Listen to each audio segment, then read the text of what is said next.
Hello everybody, my name's John Lacey. This is Coffee and Content. Welcome to the live stream. We're going out today on LinkedIn and YouTube. So if you're watching live, let me know in the comments where you're coming to me from. And I'd love to hear about your week. How was your week? My week was very, very long and very, very busy and kind of tiring. I'm sort of excited that it's a long weekend here in the part of Australia that I'm in. So I'm really delighted to see that that is indeed the case because I need a break.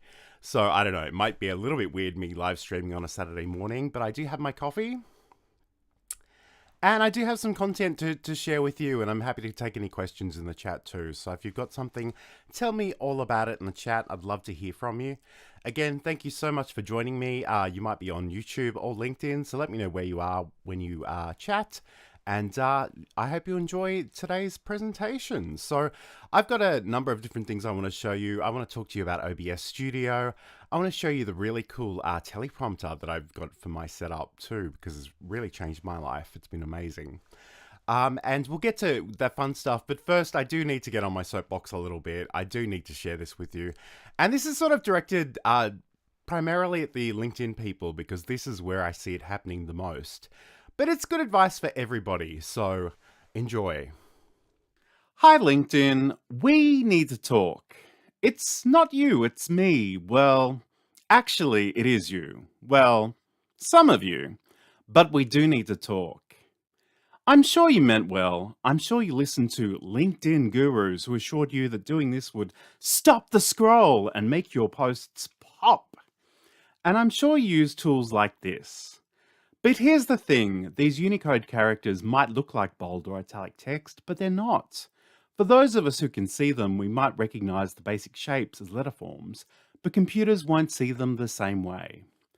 On the web, we change the way text appears with CSS, cascading style sheets, through properties like font family and font weight. LinkedIn doesn't give you the ability to change these in posts or comments, though they do in articles. And I can already hear some of you say, but it's close enough, right? Well, no.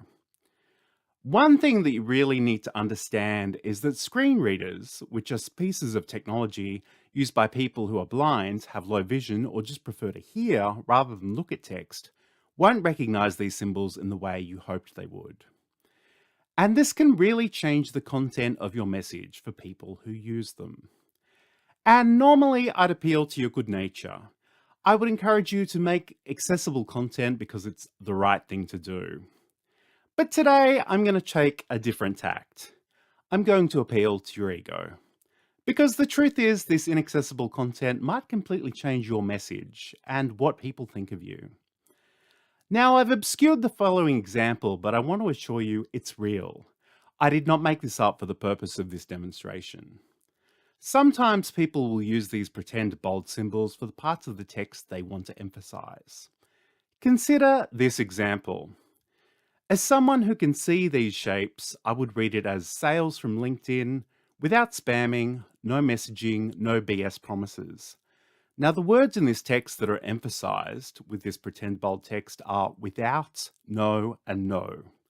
This is what my screen reader reads. Sales from LinkedIn spamming. Messaging. BS promises. I know, right? Yikes. Life is all about trade-offs, and I just can't see the benefit of this one. Real text is the best text.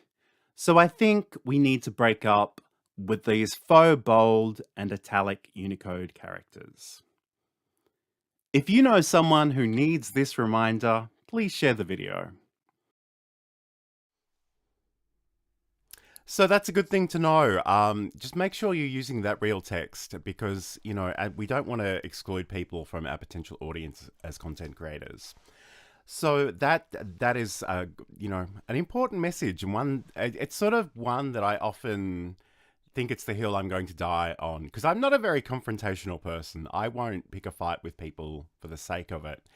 And if you've encountered feedback from me in this regard, I'll usually start with for what it's worth, just because I find that people are a little bit less defensive if I approach it in that manner. The reality, of course, is that if I didn't think it was worth anything, I wouldn't bring it up in the first place because I see a lot of weird and wonderful things on social media that I usually just scroll right past. But I think that's a really important thing to do because people don't usually understand the implications. So if that's something you've been doing, it might be a good idea to stop. But yeah, I hope that that's been educational for people. So what I do want to show you though now is OBS Studio, which is a wonderful piece of software. It's what I'm using to stream to you today with. And you can do some amazing things with it. Let's learn more. OBS Studio is free and open software for video recording and live streaming. OBS Studio is available for Windows, Mac, and Linux. You can download the software from obsproject.com. I can already hear saying, but John, isn't OBS just for kids playing games? Well, no. OBS Studio is just a tool and it's up to you how you want to use it. Do you need to teach something? Do you want to demonstrate the products you sell? Do you want to have a more professional presence on video calls? Do you want to create short feedback videos for members of your team? All this and more is possible with OBS Studio. Let's unpack the 3 main ways you can use this incredible piece of software. Video recording. While many know OBS Studio primarily as streaming software, you can also record videos to your local computer. You can set up your scenes, hit the start recording button, do your thing, hit stop recording, and you have a video. This could be as simple as a short screen capture or image slideshow, or as elaborate as a keynote presentation. If you're recording to MKV format, simply go to the File menu and select Remux Recordings. Find your original MKV file and export it to an MP4 that's ready to upload to social media, YouTube, or wherever. Video streaming. Obviously, this is what OBS Studio is predominantly known for. You can stream to YouTube, Twitter, LinkedIn, anywhere that will support a streaming API key, really. Going live can be a great way to connect with your audience and encourage audience participation. With services like Restream and StreamYard, and even with OBS plugins, you can stream to multiple platforms at the same time. Virtual Cam.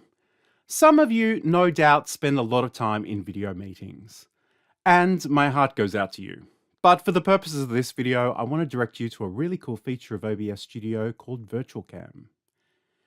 Install OBS and you'll suddenly have a new webcam option in your settings for tools like Microsoft Teams, Google Meet, and Zoom.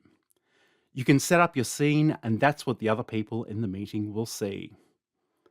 This could be as simple as changing how much space you personally take up in the frame, but it's also a wonderful opportunity to incorporate branding elements such as logos, colors, fonts, and promotional messaging.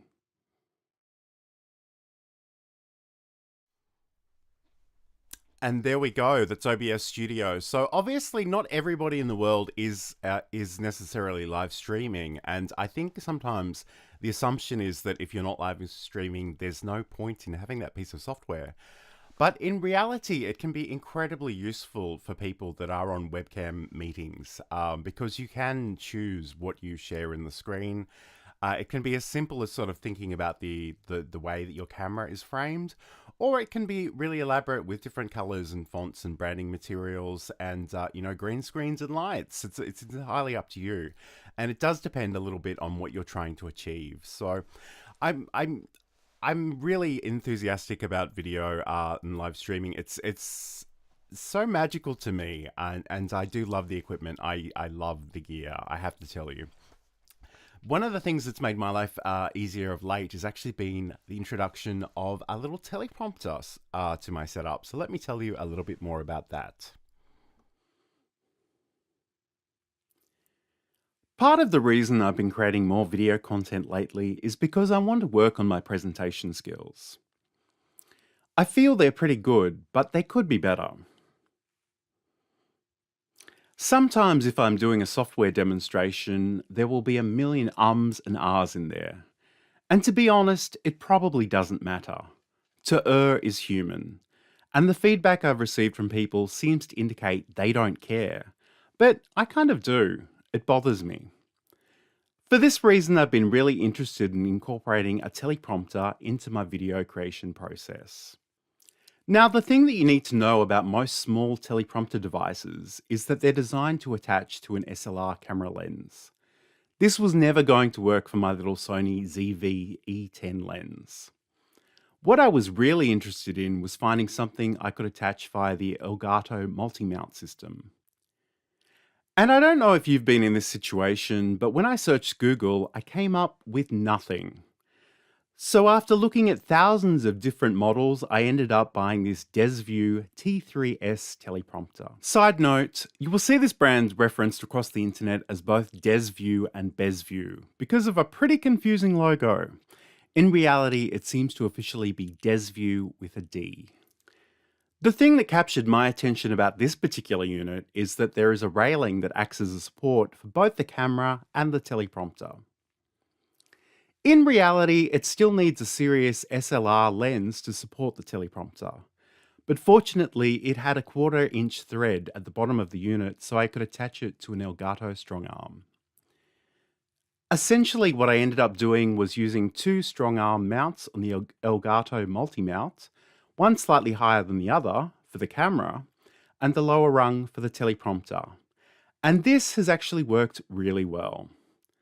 You can download the DesView teleprompter app from the Google or Apple Store, adjust your settings, add your text, and you're ready to go. This unit came with a Bluetooth remote. In the DesView app, the OK button at the top of the remote will act as a play-pause button, while the X and B buttons will take you back and forth in your script if you prefer to move manually. Of course, this kind of hardware and mounting equipment is an investment. If you're not ready to spend money, you can download the app or other similar apps for free and just put them as close to your camera as possible. They say the best camera is the one you have with you, so I'll just briefly mention a smartphone-only option, Teleprompter for video. The free version will allow you to record scripts of up to 750 words. It has options for removing green screen and adding captions, and they're okay. They're not great, but just get started and see if a teleprompter would help improve your workflow. And I think that a teleprompter has definitely improved my workflow. It's amazing how much easier it is to read a script in a single take, often with the words in front of you, rather than trying to work from memory. So it's really made a huge difference to my life. I've got to tell you, I really love it. And again, like if you're not, I guess one thing I didn't mention in that particular video is it's also quite good for video meetings. So if you are on Microsoft Teams, you can join on your computer and also the phone that's attached to my teleprompter. So I can sort of look at the camera while seeing the faces of the other participants in the discussion. So that is really, really useful too. So thanks for joining me this morning. I hope you've, I say morning, it's morning in Australia. I hope you're enjoying your coffee if it's an appropriate time for you to do that and not be awake all night. I realize time zones are interesting things all across the world. If you do have questions about video, about OBS Studio, about content creation generally, please get in touch with me. You can do that via YouTube or LinkedIn.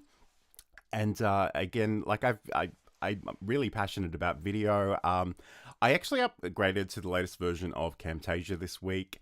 I have a mixed feeling about that because the reality is for most of my screen presentation videos, the things that I need to do haven't really changed in many, many versions. But I do like to support the company that produces it, TechSmith, and also there are some new assets in there, including a creator kit, which is quite useful for YouTubers potentially. So I was really keen to check that out. And I also downloaded DaVinci Resolve last night. I didn't know it was sort of 3 gigabytes worth of data at the time, but it's a really interesting program, and I'm really keen to check out how I can use that more in my video production. So again, thank you for those joining me today. If you're catching up on the live recording later on, it's great to have your company as well. Thank you so much. Have a great day, have a great week, have a great weekend, and I'll talk to you again soon.